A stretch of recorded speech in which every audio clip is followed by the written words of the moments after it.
What's up everyone, welcome back to another video with the Millennial Finance. In exactly 1 week, 2023 is rolling around, which means it's time for us to set our New Year's resolutions. The most common resolutions are related to stuff like living healthier, career goals, hitting the gym, and of course, financial related goals. So I would love to talk about hitting the gym and general fitness, but this isn't the Millennial Fitness, so today we'll be talking about setting the right goals to build a solid foundation for your finances. Let's get started. Cha-ching! You all know that I love anything related to investing and trading, whatever asset class we're talking about. However, I'd say that personal finance is way more important than that, especially for those of you who are just starting off your personal finance journeys. Just like Maslow's hierarchy of needs, we need to sort out the basics before we even think about getting to the more complex stuff. I'll be talking about some of the things that you should look to have as a financial goal for 2023, ranked by importance based on my own opinion.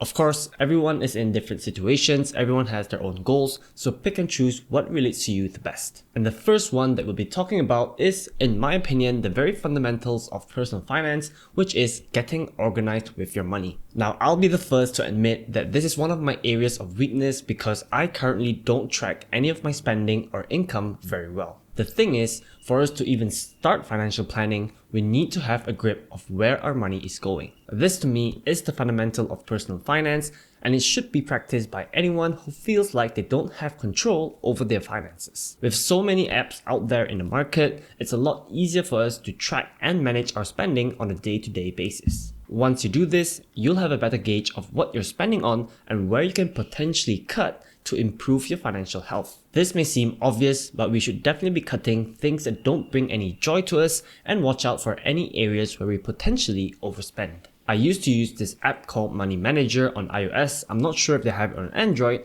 and it was pretty easy to use. Even if it's not an Android though, I'm sure you can just pick from one of the many money management tools out there, and I'm sure that all of them would work pretty well. Once you've put in your daily expenses for a while, you can get handy graphs like this where you now know what you're spending on, especially on the major areas that your cash is going out to. I haven't used this in so long. Like I said, I admit that this is an area of weakness for myself that I do want to improve in 2023, but I'm pretty sure I don't need an app to know that my area of major spending is definitely on food. However, that's something that I'm comfortable with and I don't mind spending just a bit more than an average person. And that's because I don't spend a lot of money on other areas. One of the mistakes that many people make is that they get way too ambitious, and when they start off, they try to cut everything. The thing is, that isn't a sustainable move, and at the end of the day, we're looking at our personal finance journey to last our lifetime.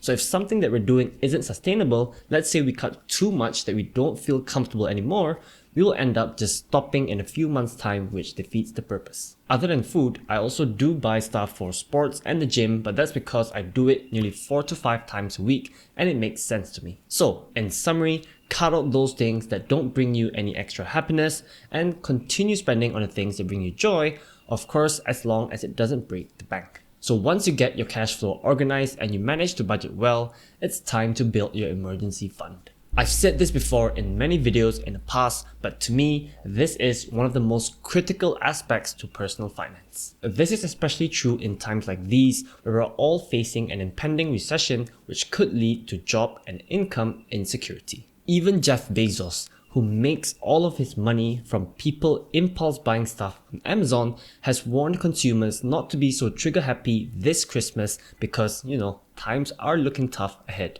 Not to digress so much, I still do believe that setting up an emergency fund is still critical even if the economy wasn't as bad as it was today. However, the fact that it is bad currently just gives us an extra reason as to why we should have an emergency fund. Ideally, what we want to have is 6 to 12 months of our monthly spending as an emergency fund. This totally depends on you. I know some people who even have 2 years worth of an emergency fund, but that's because they're just naturally more conservative, and yeah, whatever makes them happy. I know this may sound daunting. How are you supposed to save up 6 months worth of expenses, especially when your hard-earned money have to go to so many other places, including those further down this list? What you can do is start off with a smaller emergency fund, so maybe let's say 1 to 2 months, where you try to get there as fast as possible. What I mean by getting there as quickly as you can is basically, let's say you have some recurring investments into stuff like crypto or stash away. You should cut those out until you get to your 1 to 2 month target. Once you hit that target, then it's up to you. You can keep going until you hit 6 months, or you can reduce your emergency fund contribution while also balancing out among your investments. So your emergency fund can be used for any unrelated costs, such as, paying for medical bills, paying for a broken car window, or touch wood, let's say if we lose our jobs, it can be used just to pay for necessities. I won't go into it so much, but the main reason that an emergency fund is so critical is that there's no point us investing thousands of ringgit into our investments just to have to sell it when an emergency comes up. In terms of storage, you can put your emergency funds in places like ASB if you're Bumiputra, or if you're not, you can put it into a money market fund so that your cash earns some interest while it's sitting idly. Never try to invest your emergency funds into stocks, bonds, or even stablecoin crypto, because that defeats the purpose of an emergency fund. For Malaysians, there are options like Stashaway, Versa, and KDI for money market funds.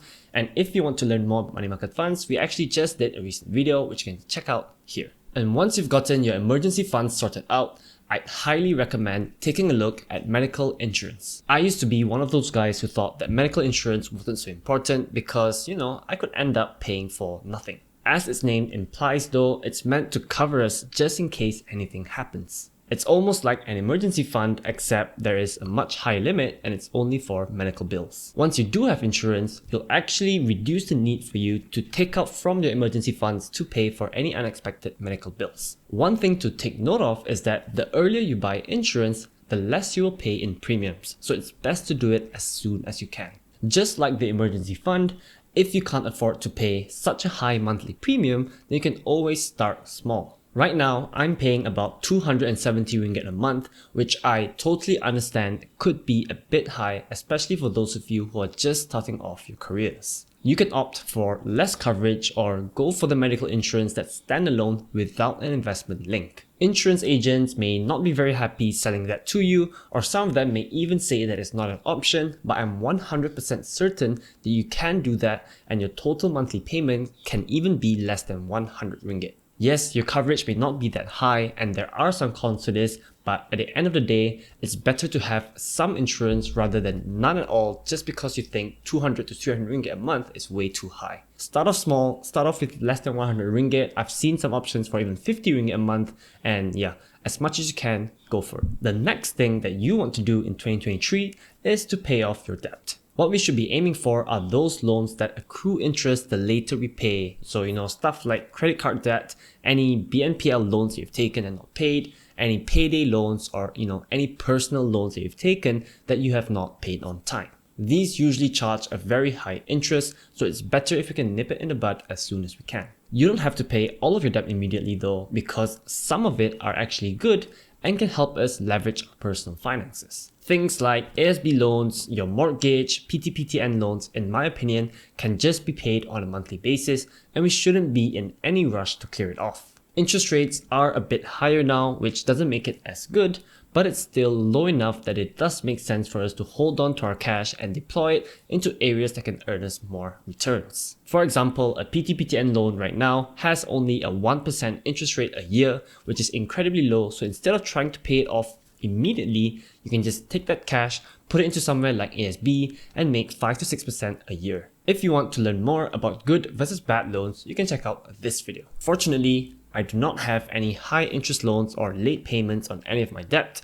so in 2023, I'll just continue paying the monthly payments for my loans because all of them have pretty low interest rates. Now that I've sorted all of those stuff, it's time for the fun part. Lots of people think of personal finances as just something that kills our soul, is boring and is meant to restrict our lives. However, having a good personal finance standing can be used to help us plan for our dreams. So I'm sure many of you have other resolutions in 2023 other than financial ones. So let's say if you're planning to buy your first house, you're planning to get married, or you want to start your own business, then you should start saving for it. This, of course, should only be done once you've sorted out the basics. So those 4 points I've listed earlier, get those things sorted first, and then we look at our dreams. Like emergency funds, you can also store these savings in money market funds just to get that little bit extra for your goals. Finally, once we've done everything from, getting our money organized to saving for things in our bucket list, now we get to my personal favorite, which is investing your money. All of those things that I mentioned earlier are more to, set the tone, get our financial standing to become healthy. But the only true way for us to build wealth, in my opinion, is to invest our money. If you're not here yet, don't worry. Take your time to sort out the fundamentals so that when you eventually invest, it will be stress-free. For example, if you invest your money and it goes down maybe 1,000, 5,000 ringgit, if everything else up the list is all sorted, yes, it still does hurt, but it won't ruin you financially. I won't get too deep into investing because we do have many other videos on it, but there are a multitude of options for Malaysians, so things like Amanah Saham, robo-advisors, crypto, stocks, ETFs, and many, many more. We'll also be releasing a guide to investing in 2023 very soon, so subscribe to our channel if you haven't and turn on notifications so that you don't miss that video. Anyway, that's it for today's video, guys. I really hope that you guys enjoyed it and it helped you plan for your 2023 goals. Let me know down below. What are your 2023 resolutions? Give us a huge thumbs up if you enjoyed this video and subscribe if you haven't already. See you guys in the next one. Peace out.